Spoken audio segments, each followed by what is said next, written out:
సంగారెడ్డి జిల్లా జిన్నారం మండలం గడ్డపోతారంలో అగ్ని ప్రమాదం జరిగింది. న్యూట్రల్ కెమికల్ పరిశ్రమలో ఒక్కసారిగా మంటలు చెలరేగాయి.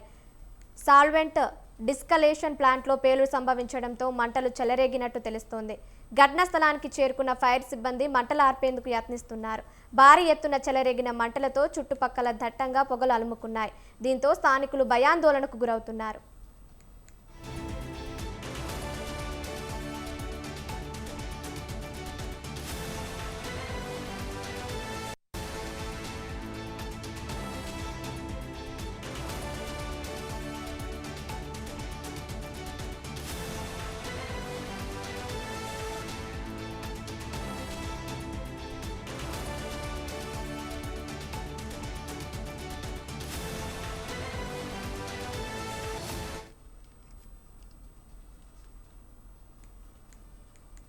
సంగారెడ్డి జిల్లా జిన్నారం మండలం గడ్డపోతారంలో అగ్ని ప్రమాదం జరిగింది. న్యూట్రల్ కెమికల్ పరిశ్రమలో ఒక్కసారిగా మంటలు చెలరేగాయి. సాల్వెంట్ డిస్కలేషన్ ప్లాంట్లో పేలుడు సంభవించడంతో మంటలు చెలరేగినట్లు తెలుస్తోంది. రైట్, ఇక దీనికి సంబంధించి మరింత సమాచారం మా ప్రతినిధి యాదగిరి ఫోన్ ద్వారా అందిస్తారు. చెప్పండి యాదగిరి. జిన్నారం మండలంలో ఉన్నటువంటి ఏదైతే న్యూట్రల్ కెమికల్ పరిశ్రమలో అగ్ని ప్రమాదం చోటు చేసుకుంది. అయితే ఏదైతే సాల్వెంట్ డిస్కషన్ ప్లాంట్ లో ఈ సంఘటన చోటు చేస్తున్నట్టుగా తెలుస్తోంది. అయితే పూర్తి స్థాయిలో అదే జిన్నారం మండలంలో ఉన్నటువంటి ఈ యొక్క కెమికల్ పరిశ్రమలో ఈ ప్రమాదం చోటు చేసుకుంది.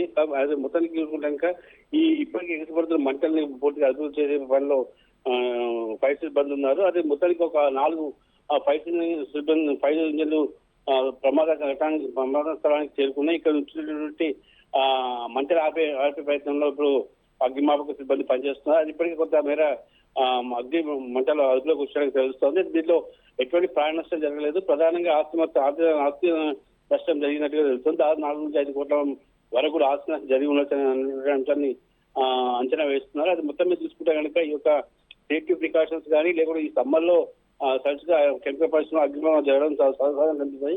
దానికి సంబంధించినటువంటి ఏదైతే నివారణ చర్యలు కానీ లేకుంటే సేఫ్టీ ప్రికాషన్స్ కానీ కంపెనీ యాజమాన్యం తీసుకోవాల్సి ఉంటుంది. ఏదైతే నియమ నిబంధనలు పాటించాల్సినటువంటి పరిశ్రమ యజమానులు అటువంటి ప్రమాణాలు పాటించకపోవడం వల్లనే ఈ సమ్మర్ లో అంటే వేసవి కాలంలో ప్రమాదాలు చోటు చేసుకుంటే గతంలో అనేక రంగాలు రుజువు చేస్తాయి. ఇప్పుడు ఈ పరిశ్రమ సరైన విధంగా నివారణ చర్యలు చేపట్టడం కానీ లేకుంటే సేఫ్టీ ప్రికాషన్స్ పాటించలేదనేటువంటి అనుమానాలు కూడా వ్యక్తమవుతున్నాయి. కావ్య, యాదగిరి, పరిశ్రమ ఎన్ని అంతస్తులు ఉంటుంది? అట్లనే పరిశ్రమ అధికారులు ఏమైనా స్పందించారా? ఏదైతే పరిశ్రమ అంటే పెద్ద పరిశ్రమగా చెప్పుకోవచ్చు. ఇక్కడ దాదాపుగా అధికారులు అక్కడ ఉన్నారు. కాకపోతే కంపెనీకి సంబంధించిన యాజమాన్యం ఇంతవరకు స్పందించలేదు. ప్రమాదం జరిగినటువంటి అంచనా వేయడానికి కూడా ఫ్యాక్టరీ అంటే ఎవరైతే కెమికల్ సంబంధించినటువంటి నిపుణులతో అక్కడ చేరుకోవాల్సి ఉంది. ముఖ్యమైనటువంటి అధికారులు సైతం కూడా సంఘటన చేసుకోవాల్సిన అవసరం ఉంది. ముఖ్యంగా చెప్పుకోవాల్సిన విషయం ఏంటంటే ఇక ఎలాంటి ప్రాణ నష్టం జరగలేదనేటువంటిది స్పష్టంగా అర్థమవుతుంది. ఆస్తి నష్టం మాత్రమే భారీగా జరిగి ఉండొచ్చేటువంటి అంచనా వేస్తున్నారు. అయితే ఇక్కడ కంపెనీకి సంబంధించిన యజమానులు ఎవరు కూడా దానిపై ఇంకా స్పందించలేదు.